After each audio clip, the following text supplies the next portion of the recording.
अच्छा। मेरा नाम राव मोहम्मद मुबशिर अयूब है और मैंने रिसेंटली सीएसएस क्वालिफाई किया है। और आज जो हम अपना सेमिनार स्टार्ट करने वाले हैं, उस सेमिनार का जो बेसिक पर्पस है। जी जी, एक मिनट।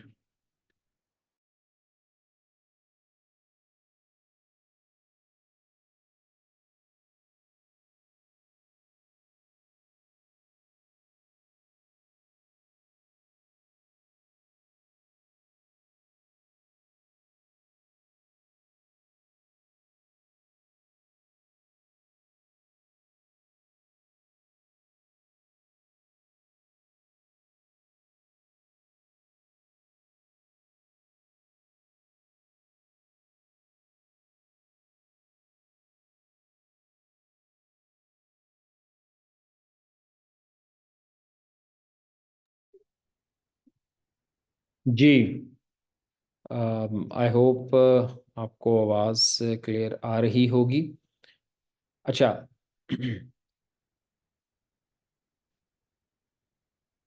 अ, जी, जैसे मैंने बताया कि मेरा नाम राव मोहम्मद बशीर यूब है और मैंने रिसेंटली सीएसएस क्वालिफाई किया है। एंड आज जो सेमिनार है सुपीरियर सर्विसेज एकेडमी की तरफ से। सुपीरियर सर्विसेज एकेडमी जो है वो सिंस 1999 से ये एकेडमी मुल्तान के अंदर है। और ये बोथ फिज़िकल एंड ऑनलाइन अपनी सर्विसेज प्रोवाइड करती है। इस एकेडमी के अंदर काफ़ी ज़्यादा हमारे स्टूडेंट्स, हमारे कोलीग्स, हमारे सीनियर्स जो हैं वो रहे हैं। और इस एकेडमी के अंदर हमने जो है वो काफ़ी ज़्यादा हमारे जो ये समझ लें कि एलोकेशंस होती रही हैं पिछले कई साल से। और इस एकेडमी में जो बेसिक आपको फैसिलिटी मिल सकती है, ये है कि this is the first south Punjab academy which is online and physical as well.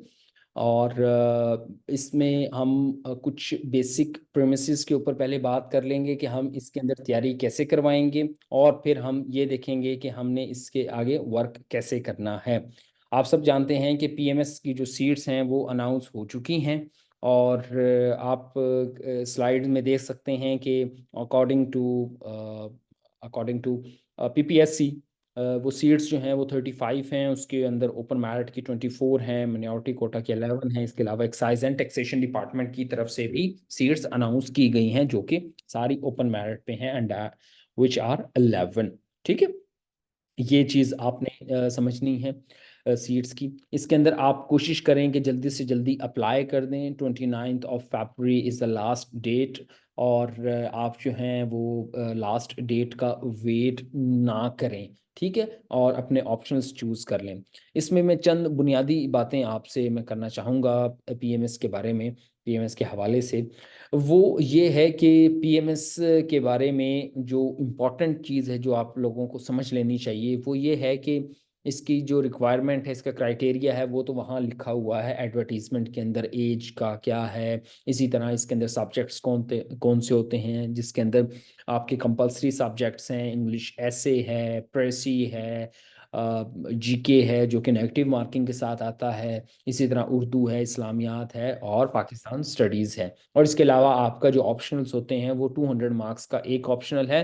और आप जो है वो ऑप्शनल्स फिर जो है वो उसको देखते हैं। अच्छा, ये लास्ट डेट, सॉरी, मैंने 29 फरवरी बताई है, ये 26 फरवरी है। तो आप पहले अप्लाई कर दें। आज 21 फरवरी है, तो उससे पहले पहले आप कोशिश करें कि इसको अप्लाई कर दें।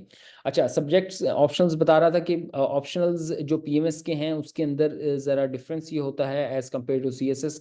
पीएमएस के अंदर ये समझ लें कि 200 मार्क्स का एक ऑप्शनल है, और उस एक ऑप्शनल को आपने एक ग्रुप में चूज करना होता है। एक ग्रुप से सिर्फ एक ही ऑप्शनल आप चूज कर सकते हैं, इससे ज़्यादा चूज नहीं कर सकते। तो इस चीज़ को आपने देखना है कि आप कौन कौन से सब्जेक्ट रख रहे होते हैं। इसके अंदर जो मेन टीचर की गाइडेंस है, एकेडमिक की गाइडेंस है, वो आप देख लें कि वो क्या हो सकती है। वो ये है कि जो टीचर है वो आपको ये बता सकता है कि जो आपका स्कोरिंग ट्रेंड चल रहा है वो क्या है? इसमें आपने हमें जो बताना है वो ये बताना है कि आप एकेडमी में या ऑनलाइन आप कनेक्ट होते हैं तो आप आके हमें ये बताएंगे कि सर मेरी ग्रेजुएशन इस सब्जेक्ट में है जब आप इनरोल होंगे, और ये बताएंगे हमें कि इसके अंदर मेरी ग्रेजुएशन है और इन सब्जेक्ट्स के अंदर मेरा इंटरेस्ट है। और एक चीज़ हम बताएंगे आपको, एंड दैट इज़ कि स्कोरिंग ट्रेंड क्या चल रहा है। ये एक बहुत इंपॉर्टेंट चीज़ है, क्योंकि स्कोरिंग ट्रेंड जो है वो आपको इस पीएमएस के अंदर ओवरऑल हेल्प करेगा वर्क करने के अंदर, इसके अंदर आपको सक्सेसफुल करने के अंदर। तो ये इसलिए बहुत ज़्यादा इंपॉर्टेंट है। ठीक है, इस चीज़ को भी ज़रा समझ लेना। अच्छा, ये ऑप्शंस आपके सामने हैं कि group one, group A, group B, group C, group D, इन सारे ग्रुप्स के अंदर से आपने टोटल 600 मार्क्स पूरे करने, और एक ग्रुप से एक सब्जेक्ट ले सकते हैं। मिसाल के तौर पर आपने ग्रुप ए से एक सब्जेक्ट उठाया, ग्रुप बी से एक सब्जेक्ट उठाया, ग्रुप सी से एक सब्जेक्ट उठाया, तो आपके मार्क्स पूरे हो गए, यानी कि 600 मार्क्स आपके पूरे हो गए। फिर आप बाकी ग्रुप्स में आप नहीं जा सकते। ठीक है, यानी आपने 3 सब्जेक्ट्स लेने हैं 3 ग्रुप से। ये सिंपल फिलॉसफी है choosing the PMS optional subjects. लेकिन इसका जो बेसिक एसेंस है, जो एकेडमी आपको बताएगी, वो ये है कि एकेडमी आपको इस चीज़ के ऊपर बताएगी कि किस तरह जो रिसेंटली कुछ सब्जेक्ट्स ज़्यादा अच्छा स्कोर दे रहे हैं, जिसकी बुनियाद पर आप जो है वो अपने सब्जेक्ट चूज करेंगे ताकि आपको मैक्सिमम नंबर मिल सकें। ये एक बहुत इंपॉर्टेंट चीज़ है जो कि स्टूडेंट्स को हमेशा जब से जो है ना पीएमएस है आया है, जब तब से ये चीज़ बहुत ज़्यादा डिस्टर्ब करती है कि how to choose an optional subject, because यहाँ पर स्कोर ट्रेंड देखना होता है, इसके अंदर मार्किंग देखनी होती है, इसके अंदर कौन से सब्जेक्ट्स इन है मार्केट में, और किसका मटेरियल अवेलेबल है, सोर्सेज कहाँ से तैयार करें। All these things are very important. और इसमें ये भी चीज़ बहुत इंपॉर्टेंट है कि why you should join an academy, जो कि ऑनलाइन है या फिजिकल, आप आना चाहें फिजिकल भी आ सकते हैं, ऑनलाइन क्लासेस लेना चाहें तो ऑनलाइन भी क्लासेस ले सकते हैं। Why you should choose an academy, उसकी बेसिक फिलॉसफी ये है हजूर, कि जब आप एकेडमी को ज्वाइन करते हैं तो इस कॉम्पिटिटिव एग्जाम्स के अंदर ये चीज़ बहुत इंपॉर्टेंट है कि आपके साथ एक गाइडेंस हो और कॉन्टिन्यूस गाइडेंस हो।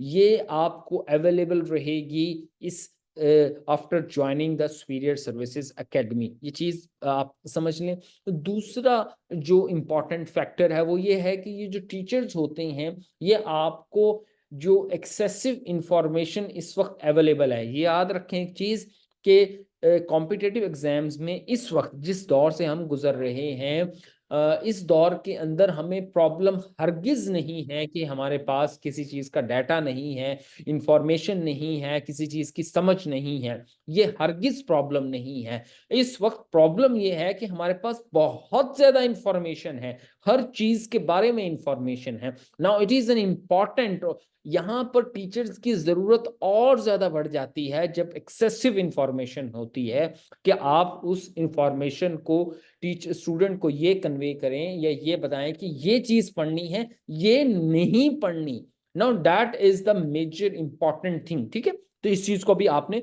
समझ लेना है कि आप कौन कौन से सब्जेक्ट जो है वो चूज करके चल रहे हैं, पेपर कैसे अटेम्प्ट करना है। इंग्लिश जो कि मेजर फैक्टर है, 98% स्टूडेंट्स फेल कर जाते हैं इंग्लिश को, उसके अंदर कैसे टेस्टिंग करनी है, उसके अंदर कैसे मॉक्स देने हैं, वो सारी चीज़ें फिर आप अकेडमी में जब आते हैं ज्वाइन करते हैं तो उसको आप देखते हैं। और लास्ट में जो मैं चीज़ आपको बताना चाहता हूँ, उसके अलावा फिर आप के क्वेश्चन आंसर में ज़्यादा लूँगा, ताकि आपका इंटरेक्शन, आपके जो माइंड में क्वेश्चंस हैं उसको हम ज़्यादा चला सकें। लास्ट में ये चीज़ है कि एकेडमी के अंदर आपको ये फ़ायदा ज़रूर रहेगा कि आपकी यहाँ पर रिग्रेस एक तैयारी होगी। इसके अंदर एक प्रॉपर हमने मॉडल बनाया हुआ है ताकि आपकी तैयारी जो है वो मुसलसल होती रहे और उसके अंदर आप प्रॉपर तैयारी के अंदर रहें। इसके अंदर हम प्रैक्टिस करवाएँगे, मॉक्स हैं, क्लासेस रहेंगी, मटेरियल आपको प्रोवाइड कर दिया जाएगा। इसके अलावा टीचर मुसलसल एकेडमी के अंदर अवेलेबल होगा और आप उसको ऑनलाइन अगर बैठे हैं तो वो आप एट द जो क्लास है उस दौरान आप उसको एक्सेस कर सकते हैं और ग्रुप के अंदर जब आप एनरोल होंगे तो उसके थ्रू भी आप एक्सेस कर सकते हैं टीचर को। और हमारा ज़्यादा फ़ोकस जो मेजर फ़ोकस है वो जनरल नॉलेज और एस्से और प्रेसी के ऊपर, क्योंकि इसी के अंदर 98% बच्चा जो है वो फेल हो जाता है। तो हमने इसी के ऊपर ज़्यादा से ज़्यादा फ़ोकस रखना है ताकि हम इन सब्जेक्ट्स के अंदर ग्रिप हासिल कर लें और हम जो है वो उन 2% के अंदर आ जाएँ जो कि यहाँ ये चूज़ किए जाते हैं। ठीक है? इस चीज़ को हमने ज़रा समझना है कि हमने अकेडमी क्यों जॉइन करनी है। ये एक मेजर पर्पज़ है अकेडमी जॉइन करने का। गाइडेंस रहेगी, टीचर की एक इन्फॉर्मेशन जो है वो साथ रहेगी, वो आपको बताएँगे कि क्या चीज़ करनी है, क्या चीज़ नहीं करनी। अगर आप खुद से करना चाहते हैं, कर सकते हैं। कोई ये नहीं है कि कोई आपको ये कहे कि नहीं कर सकते, जी कर सकते हैं। लेकिन ज़रा सफ़र लंबा हो जाएगा, ज़रा मुश्किल हो जाएगी, चीज़ों को सॉर्टेड आउट करते-करते आपको टाइम लग जाएगा। वो लोग जो इस प्रोसेस से गुज़र चुके हैं, उन लोगों के साथ अगर आप गाइडेंस में रहेंगे, तो आपको ज़रा आसानी रहेगी और आपकी जो सफ़र है, वो जल्दी कंप्लीट हो जाएगा। Now I would like to take some questions जिनसे जो है ना वो सब इंस्पेक्टर की बेसिकली जब इकरामुल्लाह जुनेजो ने क्वेश्चन पूछा है कि FIA sub inspector S A writing होती है। इसमें मैं ये कहना चाहता हूँ कि जब ये डिस्क्रिप्टिव टेस्ट लेते हैं तो वहाँ पर एसए की राइटिंग आ जाती है और अगर डिस्क्रिप्टिव टेस्ट नहीं होता एफआईए का तब जो है वो राइटिंग नहीं होगी, ऐसे की फिर जीके की होगी। आप अपने पीएमएस के बारे में या किसी भी किस्म का जो क्वेश्चन है वो आप हमें चैट बॉक्स में बता सकते हैं। प्लीज़ इट इज़ ओपन, या आप उसको अपना माइक ऑन करके भी बता सकते हैं।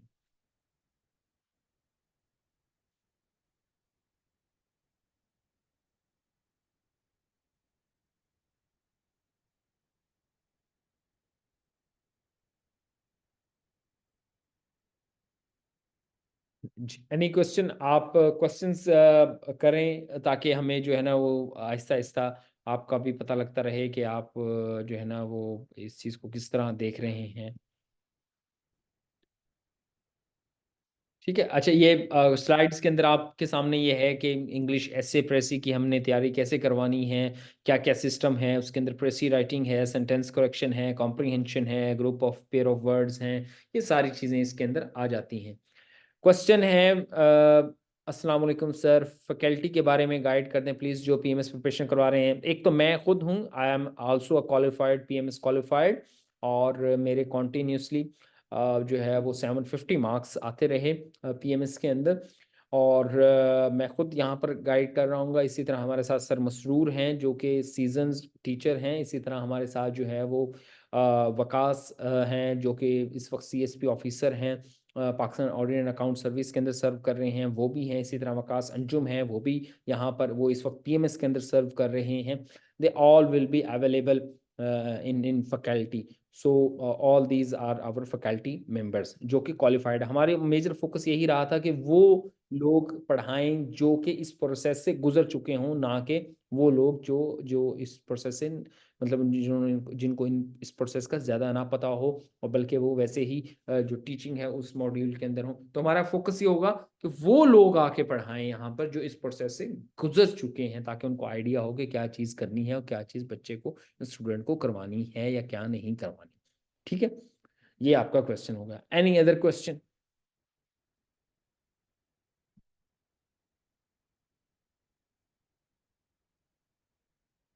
जीके कौन करवाएगा? जीके जो है वो हमारी मैम है, मैम सना।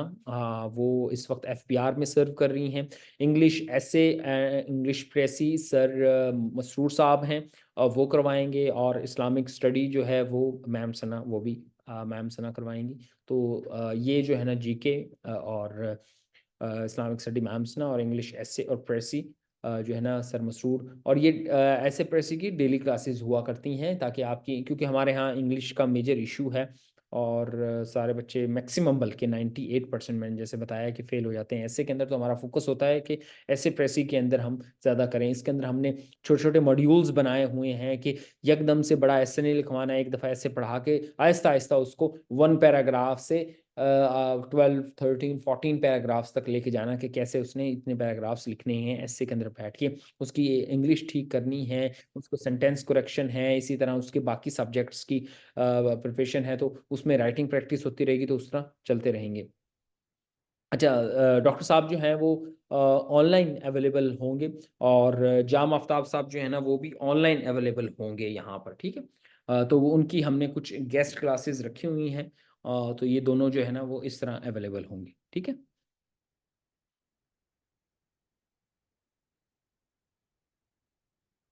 डॉक्टर उमर साहब तो ज़ाहिर है इसमें सुपरविजन करते हैं इस एकेडमी की, वो तो हमेशा जो है ना वो अवेलेबल हैं। अच्छा, और किसी का कोई क्वेश्चन है काइंडली वो भी बता दे, ताकि आपको पीएमएस के बारे में कोई क्वेश्चन हो आपका, या वन पेपर के बारे में हो, या सीएसएस के बारे में हो, तो वो भी आप हमसे डिस्कस कर लें, ठीक है।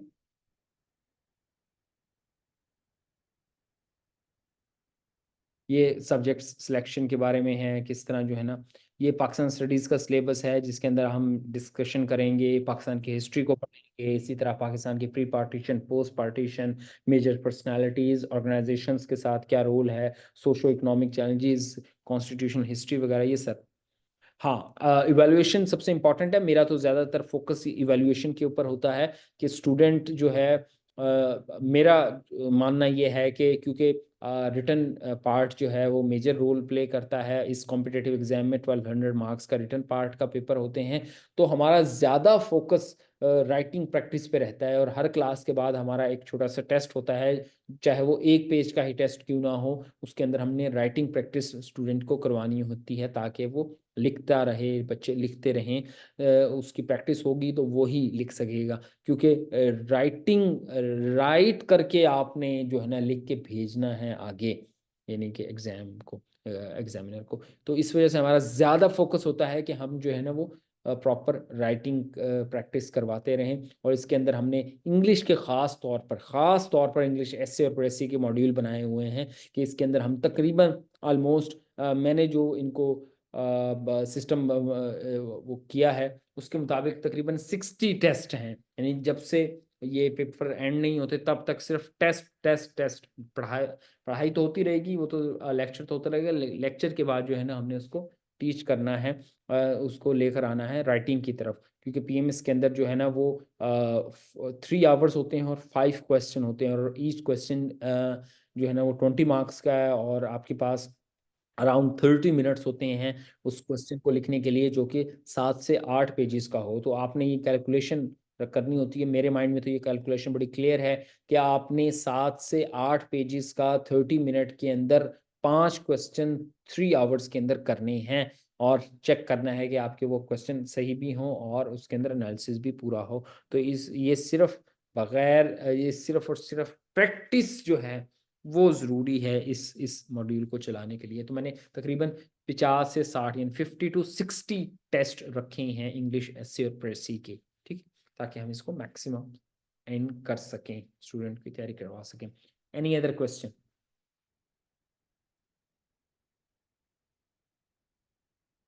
Sir mostly academies till exams तक इवैल्यूएशन फैसिलिटी प्रोवाइड कर रहे हैं, आप गाइड करते हैं? Yes.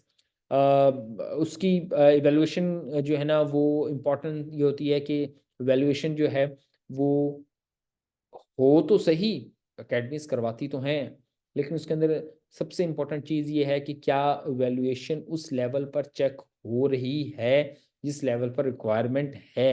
Why always there is 2% बच्चे पास होते हैं, वाई क्यों नहीं ऐसा कि बच्चे ज़्यादा पास हों, क्या क्या चीज़ लैग कर रही है। ठीक है, इसके अंदर बहुत सारे फैक्टर्स हैं, लेकिन एक फैक्टर हमें रखना चाहिए कि जो इवैल्यूएशन हो रही है स्टूडेंट्स की वो क्या इस लेवल की हो रही है कि बच्चे जो है ना वो इजीली पास कर सकें। तो हम इस चीज़ की गारंटी दे सकते हैं, मैं इटसेल्फ के जो है ना हमारे यहाँ जो है वो मैं खुद पर्सनली इस चीज़ को फॉलो करूँगा, because I have been through this process, I have got 750 marks.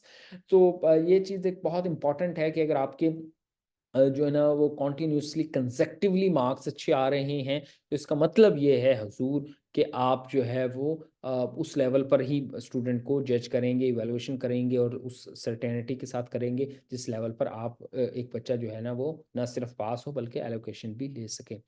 Optional subjects की प्रिपरेशन कौन करवा रहे हैं? I have selected 3 of public administration, sociology, political science. अच्छा, इसके अंदर मैं सोशियोलॉजी खुद पढ़ा रहा हूँ। पब्लिक एडमिनिस्ट्रेशन सर अनवर हैं, सीनियर हैं और 10th CTP से हैं।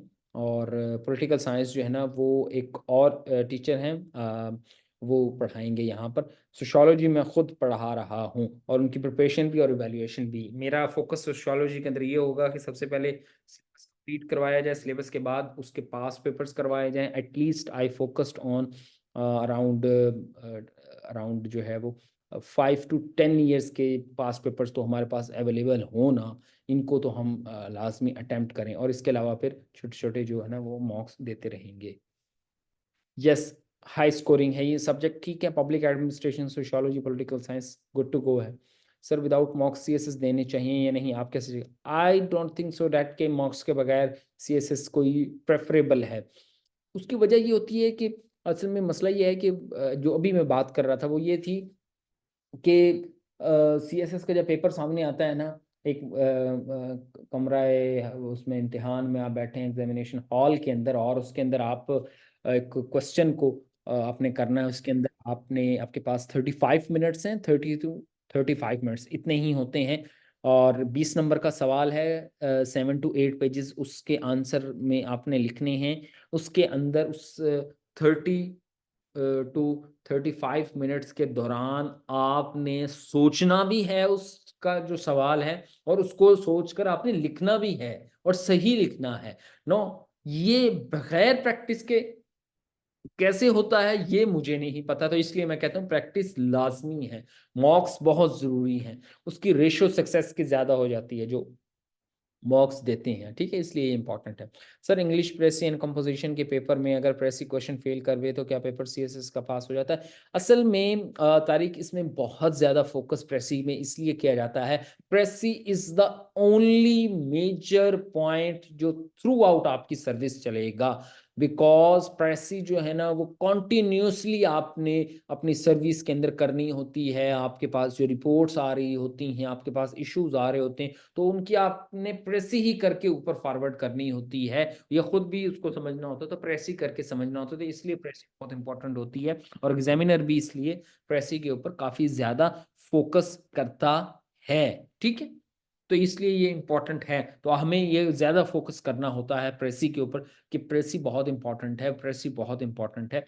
लेकिन as far as your question कि क्या इसकी जो है ना वो फेल करने से बाकी पेपर फेल होता है, उसमें कोई फैक्चुअल डाटा नहीं है, यानी हमारे पास कोई साइंटिफिक डाटा अवेलेबल नहीं है कि इन बच्चों की प्रेसी फेल हुई थी तो इनका पेपर भी फेल हुआ है। तो उस सर्टेनिटी के ऊपर हम कोई फाइनल जजमेंट नहीं दे सकते कि ऐसा होता है। लेकिन प्रेसी की इंपॉर्टेंस मैं आपको बता दूं, इस वजह से एग्जामिनर जो है ना वो काफ़ी ज़्यादा इसको वेटेज भी देता है प्रेसी को, ठीक है।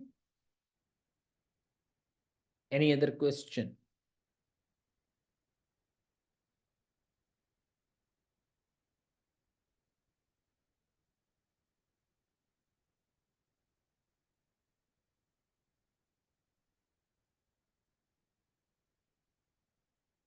सर PMS के ऑप्शनल हाई स्कोरिंग, अच्छा हाँ ये गुड आपका क्वेश्चन था जैगम। अच्छा ये सारे सुन लें जी, जो ऑप्शनल्स हैं PMS के हाई स्कोरिंग उसके अंदर हम ज़रा उसी स्लाइड पे एक दफ़ा चले जाएं। एक मिनट, ये हम आगे जा रहे हैं।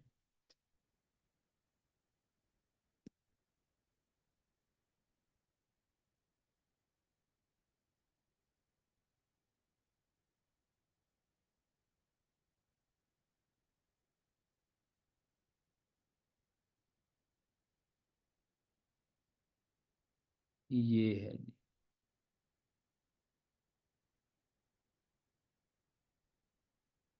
Yes, I am the student of sir Umar. Yes of course. अच्छा इसके अंदर जो पूछा है जैगम ने कि स्कोरिंग सब्जेक्ट कौन से हैं, स्कोरिंग बहुत इंपॉर्टेंट है, तो स्कोरिंग ग्रुप ए के अंदर ऑलमोस्ट सारे ही स्कोरिंग हैं ये ग्रुप ए के, ठीक है। अगर किसी का बैकग्राउंड है इन सब्जेक्ट के साथ, पब्लिक एडमिनिस्ट्रेशन तो कोई भी अडॉप्ट कर सकता है, लेकिन जो बाकी सब्जेक्ट्स हैं वो जिसका सब्जेक्ट रहा हो ग्रेजुएशन में तो वो चूज़ करे बेटर है, अदरवाइज कोई भी चूज़ कर सकता है। तो ये सारे हैं। ग्रुप बी के अंदर हमने देखा है कि एग्रीकल्चर वेटरनिटी ये ज़्यादा स्कोरिंग है, अच्छे मार्क्स देते हैं, ठीक है। और या किसी का अपना सब्जेक्ट है बॉटनी जोलॉजी तो ज़रूर अडॉप्ट करें, इसको ऑप्ट कर लें। ग्रुप सी के अंदर मैथमेटिक्स ओके है, स्टैटिस्टिक्स ओके है, ये दोनों जो हैं वो हाई स्कोरिंग है। ग्रुप डी के अंदर फिजिक्स स्कोरिंग है, जियोलॉजी एंड ज्योग्राफी स्कोरिंग है, ठीक ठाक स्कोरिंग है, अच्छे सब्जेक्ट्स हैं। ग्रुप ई के अंदर पॉलिटिकल साइंस, हिस्ट्री बहुत स्कोरिंग है, ज़बरदस्त हैं और अच्छा स्कोर आता है इनसे। और यहाँ ग्रुप एफ के अंदर फिलोसफी, साइकोलॉजी, सोशियोलॉजी और सोशल, ये सारे ही ऑलमोस्ट स्कोरिंग है। सोशल वर्क ने तो लास्ट टाइम काफ़ी ज़्यादा अच्छे मार्क्स दिए हैं। सो आई विल रिकमेंड कि यहाँ पर सोशल वर्क और सोशियोलॉजी में से अगर आपने चूज़ करना है तो आप कोई भी रख सकते हैं, ठीक है। इसी तरह ग्रुप जी के अंदर पर्शियन, जो लैंग्वेजेस हैं वो ऑलवेज स्कोरिंग रही हैं, पर्शियन जो है वो स्कोरिंग है, पंजाबी है वो स्कोरिंग है, तो ये भी आप देख सकते हैं, ठीक है। अच्छा, आपके सब्जेक्ट हैं public administration, political science and Punjabi, yes good to go, 3P good to go, कोई इशू नहीं है। Business administration, Persian, political science good to go, बेहतरीन सब्जेक्ट हैं। इनकी आपने बस ये है कि जब आप सब्जेक्ट्स पढ़ें तो सबसे पहले आपने इसकी टेक्निक ये है कि सिलेबस कंप्लीट करना है, उसके बाद पास पेपर्स देखने हैं, उसके बाद मॉक्स की तरफ आना है, ताकि आप जो है वो मुकम्मल ये तीनों चीज़ें करके पेपर के अंदर बैठें। क्योंकि वहाँ पर अगर आपकी प्रैक्टिस नहीं है तो आपको, आपके लिए वो फिर आपको बेशक आता हो, बेशक आपकी समझ बूझ हो, तो जो है ना, लेकिन आप उसके ऊपर काम नहीं करेंगे तो फिर आपका एग्ज़ाम के अंदर मुश्किल हो जाती है। 5 क्वेश्चन को अटेम्प्ट करना 3 आवर्स के अंदर, पर question 30 minutes and 7 to 8 pages. Now in this time period आपने एनालाइज भी करना है, क्वेश्चन को डिकंस्ट्रक्ट भी करना है और उसके अंदर लिखना भी है, और बाद में कोई टाइम बचे तो उसको आपने फिर ज़रा रीचेक भी करना होता है, ठीक है। प्रिपरेशन तो कंप्लीट है, लेकिन राइटिंग प्रैक्टिस ऐसे ही है, अगर प्रिपरेशन नहीं है तो आपके पास बंदूक बगैर गोली की है और दुश्मन आपके सामने खड़ा है, तो ये ऐसे ही है अगर प्रैक्टिस नहीं है और प्रिपरेशन है।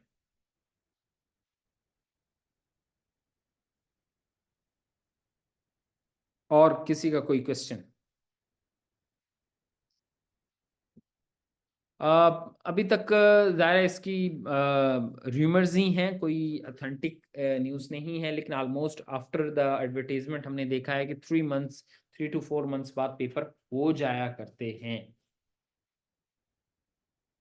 स्टाइल ज़्यादा मैटर नहीं करता, क्योंकि ये कोई आर्ट का पेपर है नहीं, इसके अंदर एनालिसिस एनालिसिस एनालिसिस मैटर करता है, ज़्यादा एनालिसिस फोकस करते हैं। Yes yes, I understand hand writing बहुत बुरी ना हो कि आप खुद भी ना पढ़ सकें लिख के, ये मैंने क्या लिख दिया, ऐसा ना हो कि फिर आप एग्जामिनर से एक्सपेक्ट करें कि वो आपकी पढ़ ले, आप खुद का लिखा भूल जाए, ऐसा ना हो। लेकिन आप जो है ना वो ज़रा एक, ठीक है ज़्यादा बुरी ना हो, सही लिखें तो कोई इशू नहीं है, कोई फ्लॉवरी लैंग्वेज की उनको ज़रूरत नहीं है, उन्होंने कोई पेंटिंग शेटिंग तो करवानी नहीं है। अलावा इसके कि आप CSS दे रहे हो, CSS में हो तो साइकोलॉजिकल असेसमेंट में पेंटिंग भी करवा रहे हैं।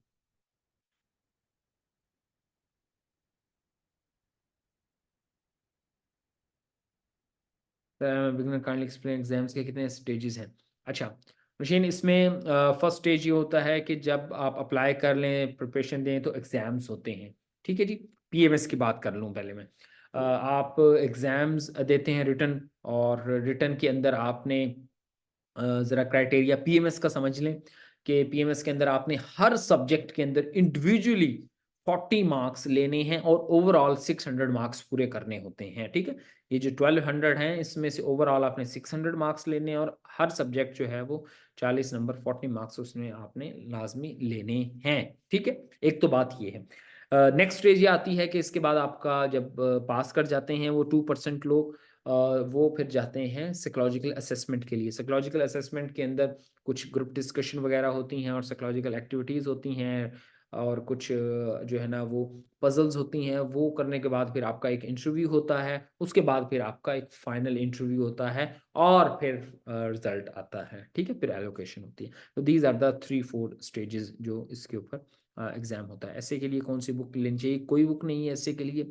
ऐसे इज योर एनालिसिस, ऐसे is your how you analyse see the things, और किस टॉपिक के ऊपर क्या टॉपिक है उसके ऊपर आप किस तरह से एनालिसिस कर रहे हैं। और ये जो बाकी सब्जेक्ट्स हैं ये बेसिकली आपकी फाउंडेशन बनते हैं आपका एसे का एनालिसिस करने के लिए, कि आप सही अच्छी इंग्लिश में अच्छे अंदाज में और प्रॉपर स्ट्रक्चर में अच्छा एनालिसिस करके लिखें तो ऐसे पास है। ये क्राइटेरिया है जी ऐसे का।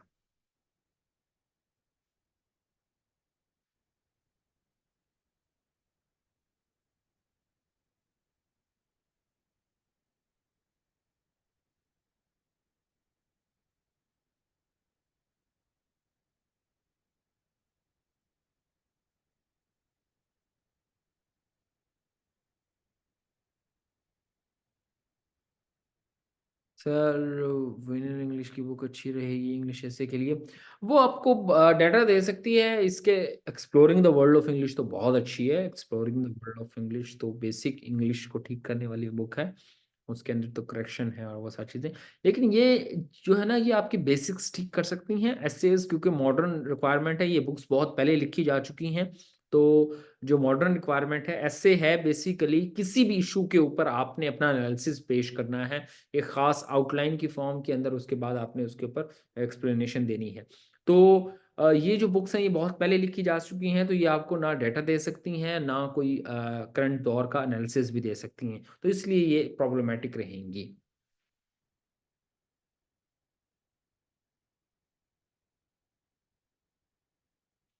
अब ये तो अपडेट रहने के लिए बहुत ज़रूरी है कि आप मैगजीन्स पढ़ रहे हों, आप डिफरेंट अकेडमीज अब तो पब्लिश कर रही हैं। आप जो है ना मैगजीन्स पढ़ें, इकोनॉमिस्ट है, बीबीसी है, आप उनको सुने।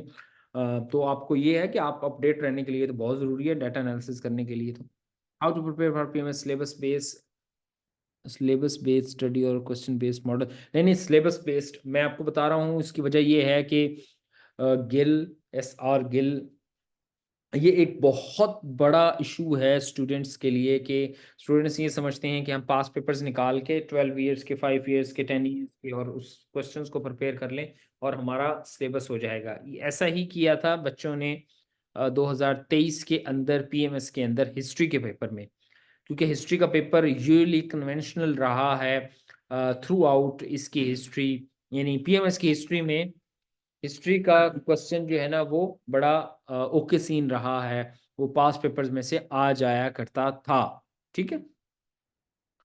इस दफा उसने जिस जिस बच्चे ने जो तैयार करके गया था क्वेश्चन बेस्ड मॉडल पे और सिलेबस नहीं तैयार किया था, उनसे ज़रा जाके ये पूछें, और आप खुद भी इसको एनालिसिस कर सकते हैं कि हिस्ट्री का पेपर देखें बाकी सारे निकाल के, और 2023 का उसको एक भी अगर क्वेश्चन आ जाए उसमें से, तो वो उसकी बहादुरी होगी कि वो क्वेश्चन बेस्ड मॉडल के ऊपर तैयारी करके 2023 का क्वेश्चन ऐसे हिस्ट्री का पेपर अटेम्प्ट करके आ गया है, उसने सिलेबस से ही पेपर बनाया है। तो ऑलवेज फोकस्ड ऑन सिलेबस। ये अटेम्प्ट्स होती हैं 3, इसके ऊपर चांस नहीं लेना और ना कभी इस तरह का सोचना है। तैयारी कंप्लीट करनी है, जम के करनी है, सिलेबस कंप्लीट करना है, पास पेपर्स करने हैं और उसके बाद मॉक्स देने हैं, फिर जाके बैठना है। ये 2% लोग तुक्के वाले नहीं होते। कभी ये मत सोचना कि किसी का तुक्का लग गया है, तुम्हारे पड़ोसी का जिसका क्लियर हो गया, तुम्हारे दोस्त का कमी नकला बिल्कुल उसको पता नहीं था, उक्का ही पागल था, उसका तुक्का लग गया। तुक्का नहीं लगेगा, ये याद रखना ना। कॉम्पिटेटिव एग्जाम्स में जो इन्होंने बार लगाया हुआ है ना, सेट किया हुआ है बार, वो तुक्के वाला नहीं है। उसके अंदर अगर आपकी इंग्लिश ठीक नहीं है तो आप सो जतन करें नहीं पास होंगे। और इसी तरह जो है ना वो आप अगर तैयारी नहीं की हुई सो आप काम कर लें, आपके अगर पेपर्स तैयार नहीं हैं, अटेम्प्ट अच्छा नहीं करते, तो आप जो है ना वो तैयारी नहीं कर पाएंगे। क्लास की टाइमिंग, क्लास किस टाइम है? क्लास 4 PM के ऑनवर्ड जो है ना वो इसकी क्लासेस PMS के स्टार्ट हो जाएंगी 3 और 4 PM के बाद से, ठीक है, both online and physical. Pakistan history की back best book Pakistan history की ट्रैक टू पाकिस्तान, बहुत अच्छी बुक है। Constitutional and political history of Pakistan by Hamid Khan, 3rd edition available है ऑक्सफोर्ड पर। बहुत अच्छी बुक है, ये दोनों बुक बहुत अच्छी हैं, ये लाजमी पढ़ें। Any other question? Should we call it a day? Any other question? ये मैं क्वेश्चन और इंटरेक्टिव सेशन इसलिए ले रहा हूँ कि स्टूडेंट्स के जितने ज़्यादा क्वेश्चन आएंगे तो उतना ज़्यादा जो है ना आप इस चीज़ को अंडरस्टैंड कर पाएंगे। ये ऑलमोस्ट सबके माइंड्स में इस तरह के क्वेश्चंस होंगे, ये जो बच्चे पूछ रहे हैं। ठीक है, तो ये इस तरह आपने तैयारी करनी है, और जब आप इनरोल होंगे तो फिर हम जो है इसको फर्दर ऑन देखेंगे। Sir philosophy as an optional Punjabi के बारे में गाइड कर देगी इनकी कम। फिलोसफी और पंजाबी को रिकमेंड करूँगा। अगर सोशियोलॉजी और एजुकेशन के साथ कंपेयर करना है तो मैं फ़िलासफ़ी एंड पंजाबी के बारे में कहूँगा कि ये चूज़ कर लें। अच्छा स्कोर है इस दफ़ा, जिनकी एलोकेशन हुई है मोस्ट ऑफ द स्टूडेंट्स जो है ना उनका फ़िलासफ़ी और पंजाबी था उनका, और लास्ट ईयर भी ऐसा ही था। ठीक है, अच्छे हैं, स्कोरिंग है, और एलोकेशन के लिए मतलब इजी रहेंगे आपके लिए, क्योंकि पीएमएस के अंदर एलोकेशन लेना बहुत मुश्किल होता है as compare to CSS. PMS का जो है ना वो मार्क्स ज़्यादा चाहिए होते हैं, क्राइटेरिया काफ़ी। इनके बुक्स, इनके टीचर्स ज़्यादा बेहतर बता सकते हैं फ़िलासफ़ी की, कि I never opt philosophy and Punjabi. English essay की प्रैक्टिस के लिए मैक्सिमम टाइम देना चाहिए। यस यस यस, बिकॉज बड़ी सिंपल सी लॉजिक है तारिक इसमें, कि जो सब्जेक्ट 98% स्टूडेंट्स फेल कर रहे हैं, it means there is something fishy. और वो यही है कि आप स्टूडेंट्स उसकी तैयारी नहीं कर रहे होते, उसकी प्रैक्टिस नहीं कर रहे होते, वो एक फेयर माइंड में होता है, उसको कन्फ्रंट नहीं कर रहे होते, उसको लिख नहीं रहे होते पेज पे, उस फेयर को हमें नज़र नहीं आता। तो वो फिर क्या इशू होता है कि वो जब पेपर में जाके लिखते हैं तो वो कहते हैं जी वो तो जो है ना फेल हो गया। फिर कुछ आपको कहानियाँ भी सुनने को मिलती हैं कि जी कुछ स्टूडेंट्स आपके इर्द-गिर्द आएँगे जो पास कर गए हैं, वो कहेंगे कि हमने जो है ना वो पेपर में ही ऐसे लिखा था। उसको कहना बिल्कुल सच कहा तुमने, तुमने पेपर में ही लिखा था और तुम पास हो गए थे। लेकिन मैं ऐसा नहीं करने वाला। I am not taking any जो है वो चांस, ना रिस्क लेने वाला। हम तैयारी करेंगे, हम तैयारी करके ही अपनी काम करेंगे, ठीक है? तो इस तरह की कहानियों पे कान नहीं धरने। ये कहानियाँ हर वक्त हर दम उस मार्केट में रहती हैं, जो आपको मेहनत से बाहर, मेहनत के बगैर इसको शॉर्टकट बताने का तरीक़ेकार ढूँढेंगी।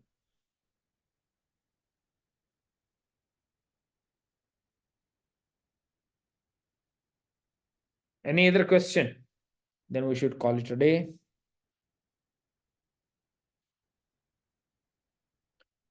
Okay, thank you so much. और इनरोल होने के लिए आप ये जो नंबर लिखा हुआ है 030888970770, इससे कांटेक्ट करें, और जो है ना आप इसके साथ जो है वो इनरोल हो जाएं। आपने इसके साथ इनरोल हो जाए ताकि हम फ्यूचर में फिर क्लासेस स्टार्ट कर सकें। Thank you so much.